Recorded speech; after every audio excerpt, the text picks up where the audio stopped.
দর্শক, বাড্ডা হাই স্কুলে এই মুহূর্তে কিন্তু আমরা দেখতে পাচ্ছি যে অন্তর্বর্তীকালীন সরকারের প্রধান উপদেষ্টা ডক্টর মোহাম্মদ ইউনূস প্রবেশ করেছেন এবং ভোটারদের সঙ্গে কিন্তু তিনি কুশল বিনিময় করছেন এবং ভোটারদের সঙ্গে কিন্তু তিনি কথা বলছেন। আমরা যেমনটা দেখতে পাচ্ছি যে তিনি কিন্তু ভোটারদের কথা বলছেন, তাদের সাথে তিনি মত বিনিময় করছেন, ভোটের খবর ভোট নিয়ে কিন্তু মত বিনিময় করছেন। এই মুহূর্তে আমরা যেমনটা দেখতে পাচ্ছি যে প্রধান উপদেষ্টা ডক্টর মোহাম্মদ ইউনূস তিনি কিন্তু ভোটারদের সঙ্গে কুশল বিনিময় করছেন। প্রধান উপদেষ্টা দর্শক, আমরা দেখতে অন্তর্বর্তীকালীন সরকারের প্রধান উপদেষ্টা ডক্টর মোহাম্মদ ইউনূস তিনি কিন্তু ভোটারদের সঙ্গে কুশল বিনিময় করছেন এবং সালাম বিনিময় করছেন, যেমনটা দেখতে পাচ্ছেন আপনারা।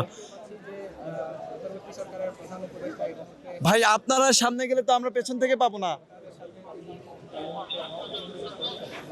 যদি আপনাদেরকে দেখানোর চেষ্টা করি।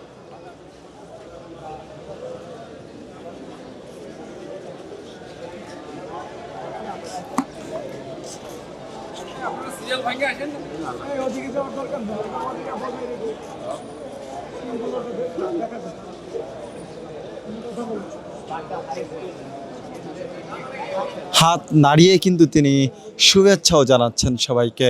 দর্শক,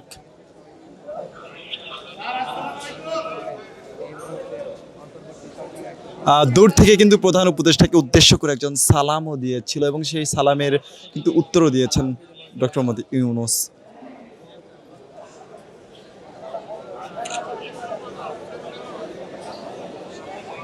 সামনের থেকে নিছেন দর্শক, ভোট কেন্দ্রের ভেতরে প্রবেশ করেছেন কিন্তু অন্তর্বর্তীকালীন সরকারের প্রধান উপদেষ্টা ডক্টর মোহাম্মদ ইউনূস।